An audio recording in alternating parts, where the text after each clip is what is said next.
everyone, and thank you so much for joining us. It looks like we are ready to get started. Welcome to today's discussion, Executive Business Reviews, Why QBRs Are Stupid. We are joined by Success Hacker Chief Revenue Officer and Instructor Aaron Thompson. And this is a topic I can say from experience, having attended his boot camp, that Aaron is very passionate about. To say the least. So before we dive in, there are just a few housekeeping items. This discussion is being recorded. We're going to send out the recording via email. It'll also be available on our YouTube channel and on our website. And lastly, if you have a question for Aaron today, please type it into the question box or the Q&A box. We can answer these throughout the discussion, but we also have time reserved at the end for Q&A. And we would love to get everybody's participation today, so please don't be shy. Okay, let's do some introductions. I'll start with myself. My name is Maria Gay. I am the Digital Marketing Specialist at User IQ. And here at User IQ, our mission is to give customer success teams the power to predict outcomes and impact company growth with the most intuitive, action-oriented platform on the market. And I will be facilitating the discussion with Aaron today. And for our guest, of course, Aaron Thompson. Again, Aaron is the Chief Revenue Officer at Success Hacker. Aaron, why don't you introduce yourself and tell us a little bit about what it is that you do at Success Hacker? Yeah, sure. So Success Hacker, if you can't tell the logo, I always like to talk about the logo. That's a unicorn. It's not just a donkey with a plunger on its head. And that's what we aim to do, is make everyone a unicorn if we can give them the right tools. And that's what we do at Success Hacker, also known as Success Coaching now. Successcoaching.co is the website, but Success Hacker is the company name, kind of the parent company. Very confusing, I understand. And yeah, we have the world's first and only accredited certification in customer success management, multiple levels of that. And all we do is CS training and education all day, every day. So as our Chief Revenue Officer, I get to speak with people all around the world, much like this. So thank you for the opportunity to come and rant a little bit about why QBRs are stupid today, Maria. Of course, honestly, so myself and another team member of mine at User IQ, a marketing team member, we participated in the 3-day CCSM Level 1 boot camp in January with Aaron, and he's so captivating. Like, you can just tell he's so passionate about everything that he talks about. But this was one of my favorite parts when he talked about the executive business reviews. I mean, you can literally just hear it in his voice how much he loves to talk about this. So I was really excited he agreed to come on and talk about it with everyone. I appreciate the opportunity, and having been there as a CSM and a leader in customer success, I can speak from real world experience about why these things are stupid and why we need to stop doing them. Well, let's dive in. So again, please don't forget, as we get into the discussion, submit your questions. I'll be monitoring them. We can also reserve them for the end if we would like, but guys, participate. So Aaron, your statement, QBRs are stupid. It's a pretty provocative one. I saw some debates forming on a LinkedIn post you wrote about this a few weeks ago. What kind of feedback have you gotten from the article that you wrote? You know, surprisingly, it's been very positive. I really expected, I was obviously trying to kind of pick at a scab and get people's attention by saying this very well-known process of QBRs is in fact just dumb to do. And surprisingly to me, the response was, yes, I agree, they are stupid. And then the question is, well, then how do you make them not? How do you make them smart? And so I like to kind of start with why we do them, right? Like what's the point of a QBR? And in that article, and I'm sure we can link out to that article or something later, but we can put it in the email tomorrow. Perfect. Yeah. And in there, I talk about how they're a necessary evil, because in customer success, we have to do 3 main things. We've got to do the 3 Ds that I often talk about: define what success is, and then deliver that, and then demonstrate that we've done so our customer knows all the value that they're getting from their subscription or their fee, whatever they're paying for us.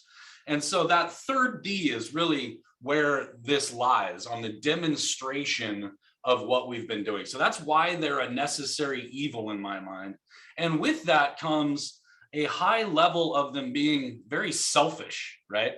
They're about us and what we've done to deliver value so that our executive stakeholder understands and doesn't have a question around the either return on investment or business outcomes and objectives that they're accomplishing, et cetera. And so that's good for us. It's not good for them. It doesn't inherently provide more value to them when we do these business reviews. Just because you tell me how great you are and all the value you're providing to me, that in itself doesn't give me more value. It just gives me realization of that value.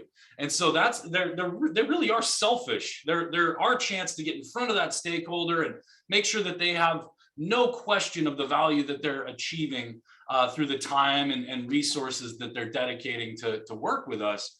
And so because of that, they become this necessary evil. It's this thing that we have to do, because if we don't do that, if I don't know the value I'm getting, now I'm going to go back to RFP, or I'm going to reevaluate you against your competition at the end of the contract, et cetera. If I do know the value I'm getting, and it is in fact in line with my definition of success, that renewal becomes just a byproduct of the customer life cycle. It's just something that we do every year, 3 years, whatever the contract length is. And so we have to do it for that purpose, that demonstration purpose. But in itself, there isn't extra value. And then sometime, we decided to start doing these things quarterly. And like somebody just came up with this idea of a QBR. Like, I mean, customer success is 17 years old, give or take. Goes back to 2005. Somewhere in that trajectory, we started doing them quarterly. And that in itself was really the biggest resounding response I got from the community, both like, high level leaders, individual contributors, all of the like, saying just the fact that it starts with a Q is stupid. The fact that it's quarterly, let's just start there, right? My life isn't consistent. No one's is. There's times where I'm super busy and there's times where I'm not. Those times where I'm not, I'm going to be more inclined to sit down with you and talk strategically about my business goals and objectives, et cetera, and be willing to listen to the value that you believe you have bestowed upon me as the customer and all of the goodness that I'm getting from my relationship with you. I've got time for that certain times of the year or month or quarter. I don't other times. And so just to make it consistent every quarter, that alone is just idiotic. And that was really the response I got. Was I expected people to be like, well, what do you mean? There's like, they can't be stupid. We've been doing them forever. This has got to be a proven important business process because we're all doing it. No, it's just dumb. And first and foremost, it's dumb to do it quarterly. And it's dumb to drag people into an hour-long meeting once a quarter and expect them to actually come. And so I go into a lot of that in the article, but I think the fact that this webinar is only 30 minutes instead of an hour is a perfect example of just one small thing we could do to make QBRs less stupid. Make them less than an hour. Get creative with how you demonstrate that value. And that's the whole point is remember the goal of the third D, the demonstration of value. If that's the goal, there's a million ways you can demonstrate value to me that don't require me to sit in on an hour-long presentation where, God forbid, it starts with your company and your founding story and where you're based. And then you take me through like support tickets and how many you've opened and closed and what your service level agreements are and initial response times and stuff, as though that is important to me. Like, I'm the customer. I didn't want the bug in the first place. Just because you fixed it quickly doesn't mean you're doing a good job. It's better than fixing it over a long period of time, sure, but I didn't want the bug in the first place. So don't tell me about how quickly you fixed the thing that shouldn't have been broken in the first place. And that's what these QBRs end up being, are these like presentations about how great we are. And then not surprisingly, that executive stakeholder comes to one, maybe, and then it's like impossible to get them back in the room because they just didn't get any value from that time that they dedicated either the first time or the first couple of times. So long answer to your very short question, Maria. It was a very positive response actually from the community. And I think that speaks to, the attendance here today and why people are kind of interested in what other ways can we do this demonstration of value. Right. It's very, when you were talking about, and I've been, somebody, I work in marketing. We have vendors that we sit on business reviews with, when they start going through meaningless metrics to us. I mean, you were talking about support tickets answered. I feel like you're looking at the executives that you're speaking to and you can just see the life draining out of their eyes and you're like, I'm never going to get them back on another call again. And it's very much, this is the way things have always been done, so this is the way we're going to continue to do them. And I mean, we got to get past that. So yeah, and that's the problem with them, isn't that we need to demonstrate the value, or that you couldn't use them to become more aligned with your executive stakeholder and really understanding what their strategic business goals are. That's kind of the other hopeful output or byproduct of doing an effective business review, would be, I know where you're going, and so I can start to find ways to help you get there and really, march towards that trusted advisor kind of role and mind share with our customers. Those are all great positive things that can come out of business reviews. I get it. I understand that. That is a hopeful outcome. But unfortunately, if you ask many VPs, that's not what they've received in past business reviews. And a VP of any given organization, marketing, sales, whatever, has on average 13 SaaS vendors that all have CSMs that all want to do QBRs with them. And so they have been there, done that. They haven't received a lot of good, positive value out of them in the past. And so the hardest thing about an effective business review is to just get them to attend in the first place. And so we talk about that in that certification that you went through, on ways to tease them in, get them in there. What's in it for me? Roadmap insights, benchmarking data that matters, metrics that matter.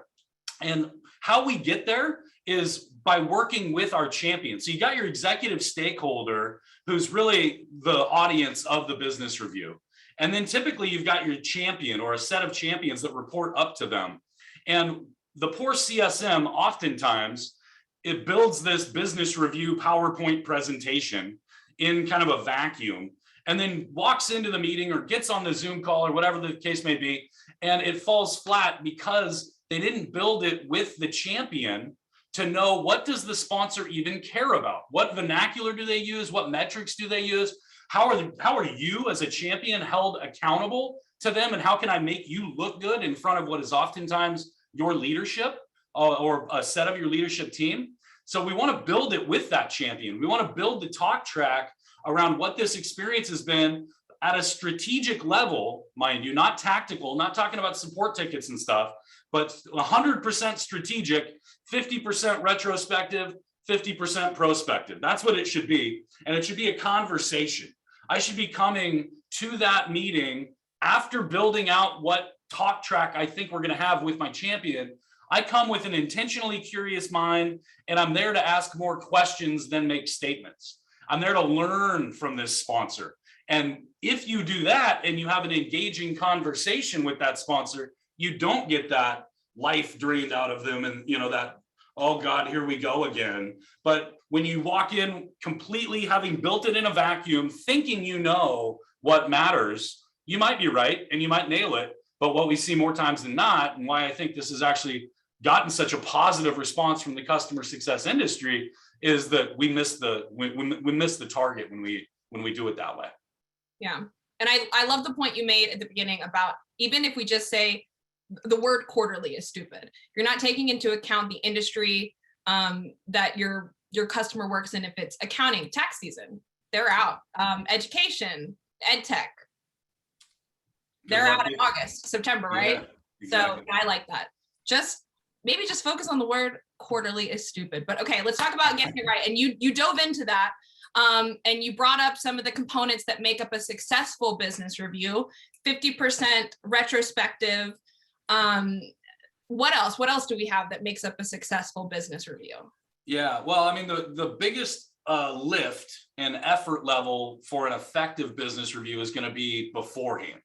It's the pre-work and the preparation and working with that champion. I can't stress that enough.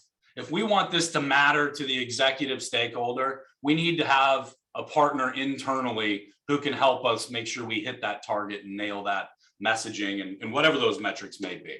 And it starts with defining what success is. to that executive stakeholder. If I define that early in my relationship with you, and then I'm delivering that over time, it's much easier for me to come back to that original definition that you and I put together initially, and I can show you the outcomes that I've helped you achieve and what desired experience we've delivered it through, et cetera, and have you confirm that, yes, I agree. We did that, check. Okay, now let's talk about what's next.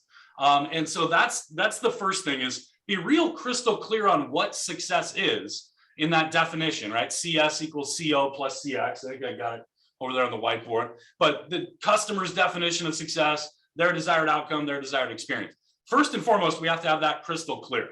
And so we do that through success planning and things early in our relationship. Then we use that as our North Star as we're delivering that value over time. Then we can use that to reference back on that third D of demonstration, which is where the business review comes in. So that's first and foremost. Then we build it with our champion, make sure that we're really creating that correct talk track. And then it's a matter of having a conversation, not a presentation. If we come to these business reviews ready to learn and explore, it's like a customer discovery session, not a we're so great, let me show you session, a cheerleading for ourselves session. I'm here to learn about you, both in the business context as well as on personally. I'm here to get to know you as a human. And so I approach it with that intentionally curious mind. I come with questions, more questions than statements. And when we get in there, I'm open to the conversation going whatever direction it goes, as long as it's strategic. If I walk in and that executive stakeholder is upset about a bug or a break fix or something, and they want to take the conversation down into those weeds, those tactical weeds of SLAs and initial response times, et cetera, I either try to parking lot that and say, we'll come back and have another meeting about that. Or if they absolutely demand it, we go there. But at that point, we know this is no longer a business review. This is a support ticket, vetting, de-escalation, whatever it is, but it's not a strategic business review. So 100% strategic, 50% perspective, 50% retro, and conversational in nature, where I am intentionally curious and really trying to uncover that second and third level of why. Why do you want this? Why do you need this? What is it that you're doing? So that I can then start to align my teams internally, myself strategically, and then what we do to refine that definition of success so that we can continue to discover new outcomes that we can help deliver, et cetera. And so those are kind of like the bullet points of how to make them not stupid. First off, don't do it quarterly. Second off, make it conversational in nature, not a presentation. And third, make sure it's strategic. 100% of the time, we're talking strategically about what you want to do, not tactically about what we've been doing, either support or otherwise. Really good points. We've got some great stuff going on in the chat. Scott said, and this is a good point, agree about the conversation, making it conversational instead of a presentation. But a good point. I think we fear the unknown, and that is why this is the traditional stiff deck. People are still using it though. Yeah, and I mean, we want to be able to operationalize our customer success orgs, right? I want to have like a business review deck that every CSM uses, so there's a consistent customer experience for that. But the days of 75 slides going through a million different things in a 60-minute meeting where I'm just talking at you, those days are gone. Innovative companies are finding new ways to demonstrate value to their executive stakeholders. And you can do that. If you must do it quarterly, you can do it in different ways throughout the year. One quarter, maybe we do have a conversation. Maybe at the beginning of the year or the fiscal year, we find a time to get in front of each other on Zoom or otherwise and have that conversation. Other quarters, maybe I send you a report that just shows you your usage and it all depends on your value proposition and your use case on what you can report back. But in that article, I talk about Spotify's annual email, the Wrapped 2020, Wrapped 2021, where they email out to all of their customers their unique listening habits and behavior from the past year. And what that does for us as executive stakeholders, basically, right? In our P&L is our credit card statement. It shows us the value that we got for our subscription month after month last year, because I can see how many minutes I listened to the Grateful Dead and at what time of day, and I can see what other artists are like artists that I like, right? And so they're recommending things, they're being proactive and again, strategically showing me other ways things to know about myself based on that listening habits and background. That's an annual business review from Spotify, done at massive scale. And that's just one example of ways that you can use that data to be smart about what these people care about, and then put that in front of them so that you can show them the value that they got for, in this case, your monthly subscription with Spotify, or in a lot of SaaS companies, your annual contract or whatever the subscription looks like. Right. Spotify, I mean, genius move with Spotify Wrapped. You also see it plastered all over social. I do want to go back and I want to touch on, there was something that you discussed in our bootcamp, which I thought was a really great point. So when you're talking about how you should be using your champion to build out a talk track for this conversation so that you're delivering the most value for the executive or the stakeholder, you made a really good point where you were talking about you're creating an advocate in that champion, because everything that you're presenting in the review, you're giving all credit to the champion, right? You put your ego and your pride aside.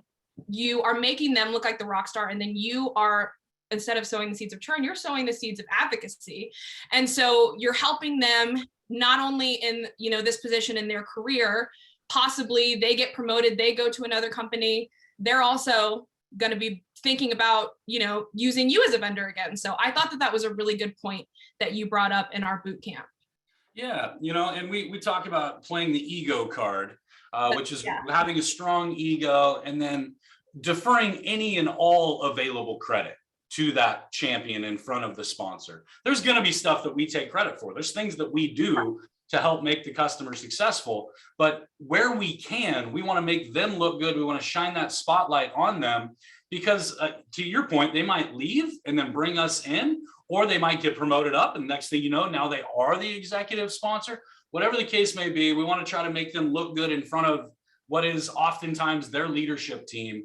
And that is part of our job in customer success, to make people's lives better. And it transcends your value proposition and return on investment and B2B relationship. I can help you in infinite amount of ways that goes beyond, in our case, training and education through online CSM certifications, right? And I oftentimes tell the story about HP and my buddy Leandro over there. He was tasked with changing the culture at HP to be customer centric. And I said, well, how I found that out was I asked him, how do you get promoted? Well, that was one thing that was on his list of like KPIs for that year, or OKRs or whatever acronym they use. And I said, okay, well then how do we do that? Well, I want to win this award at the TSIA in Vegas in October. Well, how do we do that? Here's the criteria. And for a year, I helped him knock off those criteria so that we could make a profound case that he has done enough to win this award. Long story short, he does. He goes on main stage to accept the award. He throws a slide up with the donkey. And now all of a sudden, this funny looking logo is in front of thousands of people who have never heard of us before. That went way beyond our use case and value proposition of our products and services. I just needed to know what I could do to help him be successful above and beyond that ROI, value prop, use case mindset. And when I did, he became an amazing advocate for us. And HP is still one of our longest standing customers, and one of our biggest and best customers, all because, not all because, but a lot because I helped him accomplish that goal that he had from a personal perspective. And so that's where business reviews are great if we do them right. But to try to drag these poor stakeholders into this meeting once a quarter so that we can sit there and beat the drum of how great we are, pat ourselves on the back. Not surprising, they don't. Yeah, pat ourselves on the back, right? Don't hurt yourself. Not surprisingly, they don't want to come back. Right. Okay, we got a question in from Colin. This is a good one. So you said come prepared with questions. What are some examples of some questions you can ask on business reviews?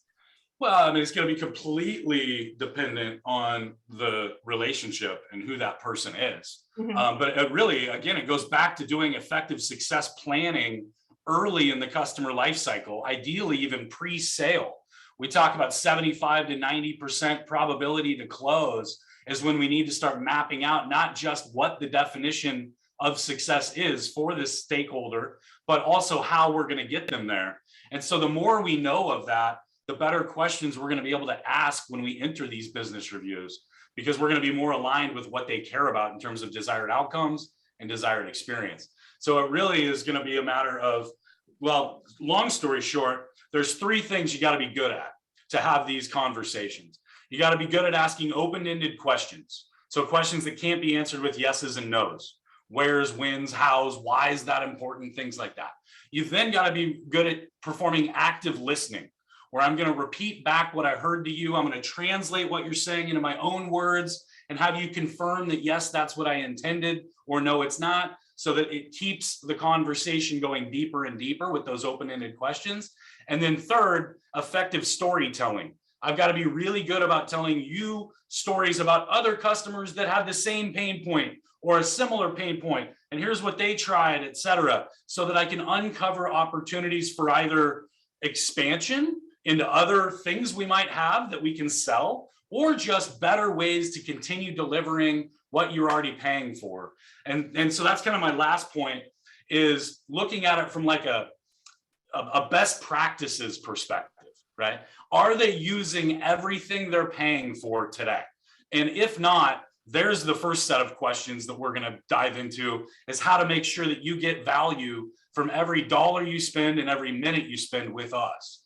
And if you are, then it's about understanding other pains and gains. That's what outcomes all come down to, that we might have solutions for, and really uncovering that through those open-ended questions, active listening, and storytelling. So taking that consultative approach, as we call it, it will help you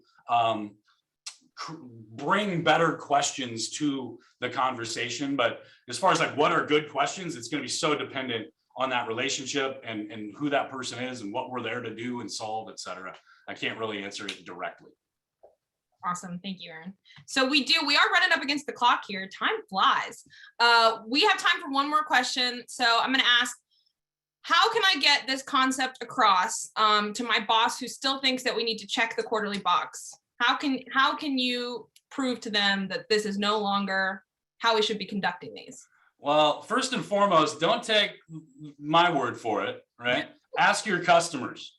Go find out, because some customers probably don't agree with me and they want to talk to you quarterly and they love it and they're getting value out of it. Others maybe don't. And so don't take my word for it. Go survey your customers. Go get some feedback from those executive stakeholders on if they are finding value. Do you want to continue this traditional QBR approach? Or would you like to try to come up with other more innovative ways for us to get in front of each other? Whether, again, it could be automated or some other approach, but start there and listen to your customers. And if they are finding value and they're loving it, the dude with the donkey logo is wrong. It's cool. I've been wrong before. I'll be wrong again. But I bet you'll be surprised to find out that a lot of your customers would either like to meet less than quarterly, or less than an hour, or not at all, or vary it throughout the year. But we want to fit into their work style, because in our attempts to demonstrate the value that we've been delivering, in other words, demonstrate the desired outcomes that we've helped them achieve, when we force them into this QBR construct, this stupid QBR construct, we actually increase friction for them on the CX part of the formula. And so what we actually end up doing is degrading the amount of success for that human, because we're adding friction when our only goal was, again, to demonstrate the COs that we've been delivering for them.